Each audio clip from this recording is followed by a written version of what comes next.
అనుకుంటున్నాము. ఎందుకంటే అది చూస్తే తెలుస్తుంది మీకు. అడ్వర్టైజ్మెంట్ బోర్డ్ అయితే ఇట్ విల్ బికమ్ ఇన్స్టెంట్. నా కమర్షియల్ పెట్టుకోవాలి అన్న శ్రద్ధ పెట్టాల్సి. మేము ఆల్రెడీ సేఫ్టీ నార్మ్స్ మెయింటైన్ చెయ్యదు. ఇప్పుడు అధికారులు కూడా మనుషులే, ప్రజలే కాదు, ముందు ప్రభుత్వం అవసరం ఎట్టి పరిస్థితిలో ఉంది. టీఎన్ఎస్ ప్రోగ్రామ్ చేయాల్సింది అధికారులు సార్. కనవాయన్ని ఎవరు చెప్పాలి? అధికారులు లేదో ఈ ఫైర్ సేఫ్టీ మీకు ఇది ఉండాలి, commercial complex. If those norms కాలిపోయి మనిషి ప్రాణాలు రావు. మనం ఎన్ని నార్మ్స్ ఏం చేసినా దాన్ని బట్టి తగు జాగ్రత్తలు ప్రభుత్వం తీసుకోవాలి. ప్రజల శ్రేయస్ కోసం చెప్తుంటాం. అది గాయంతో పోతుందా? గాయం మన ప్రజలు మీ మీడియా వారి ద్వారా కాంప్లెక్సెస్ ఎవరైతే మెయింటైన్ చేస్తారు, every individual person is different. Renewal చూస్తారు, అన్నీ చూస్తారు. ఏంటంటే ప్రభుత్వం వారికి తెలియజేయడం జరిగింది.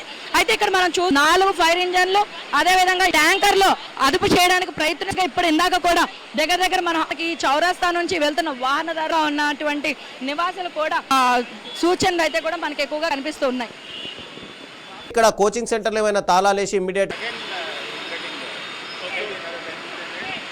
తర్వాత మాకు ఇన్ఫర్మేషన్ వచ్చినాము. ఇమీడియట్లీ టెండర్షియల్గా రౌండ్ చేసినాము. ఈ హెల్మెట్ షాప్లో తెప్పిస్తున్నాము. బట్టలు ఉన్నాయి కాబట్టి అవి అంటుకొని వాళ్ళు మంటలు ఆరిపోతుంది. అదేవిధంగా ఫైర్ కూడా అది ఇప్పుడు కెమికల్ మిక్స్ చేసిన ఇంకొక 2-3 ఇప్పుడు ఇంకో వాళ్ళ అబౌట్ 8 వెహికల్స్ అబౌట్ ఒక 1 అవర్ లోగా ఉన్న వాళ్ళందరినీ బయట తీసేసినారు. As of no casualties are not there starting to burn. So it is called again the senior officers also about 5-6 additional then అప్పుడు అందరినీ మా వాళ్ళు వచ్చి బయట అయితే పైన ఎవరు అంటే ఈ వాళ్ళు అంటే పొగలు వచ్చినాయి కానీ అదర్ డీజీపీ గారు. సో చూస్తున్నారు కదా, ఉన్నారు వాళ్ళతో మాట్లాడడం అయితే జరగలేదు. అయితే వాళ్ళకి ఫైర్కి అడిషనల్ డీజీపీ శ్రీకాంత్ మంటల్ని అదుపు చేసే ప్రయత్నం చేస్తున్న, దాదాపుగా వ్యాపించి మొత్తం కూడా మనకి కాలిపోయింది. కూడా అరగంట నుంచి గంట పట్టే సమయం అయితే పట్టే అవకాశం ఉందని చెప్పేసి అయితే కూడా మనకి ఇక్కడ చేరుకున్నటువంటి అయితే హెల్మెట్ షాప్ వలన ఇక్కడ ఊపిరి తీసుకోవడానికి కూడా కష్టతరంగా వచ్చు. అయితే మనకి విజువల్స్ లో చూస్తే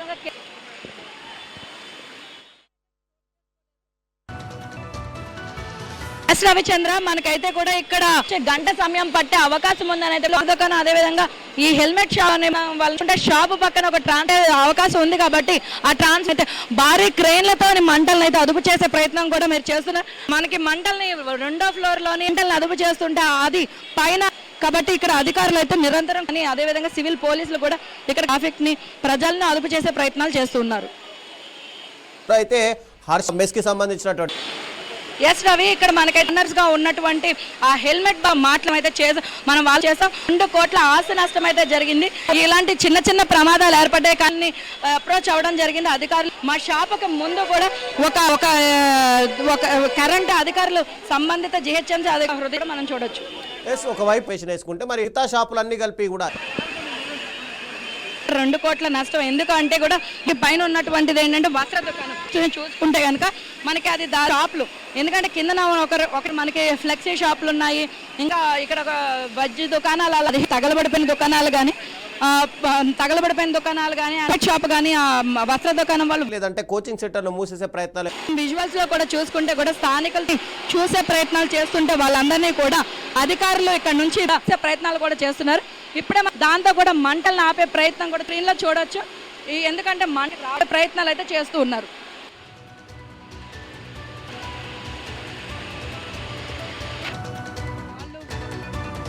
మనం విజువల్స్ లో బెట్టిక్ యంత్రాలు ఏవో తెప్పించినట్టుగా కనిపిస్తుంది. ప్రయత్నం కూడా చేస్తూ ఉన్నారు. వాళ్ళు స్టాఫ్ కంప్లైంట్ ఇస్తే వాళ్ళది పేలిపోతే మాకే మంటలు షాపు హెల్మెట్ మాదేనా, అక్కడ ఏముందో అర్థం కాదు.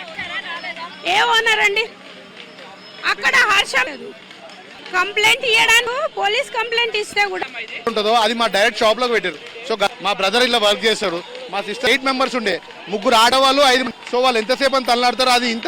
సో వాళ్ళు అక్కడనే ఉండి అంటే ఈరోజు వాళ్ళ ప్రాణ ఆస్తి వాళ్ళు నష్టమయ్యి దాదాపు 20 పోగేసుకొని ఇంత ఏళ్ళకి ఇంత దూరం ఎందుకు ఎలక్ట్రిక్ డిపార్ట్మెంట్ చెప్పినాం, ఎందుకు ఆ మీట్ అవుతుండే.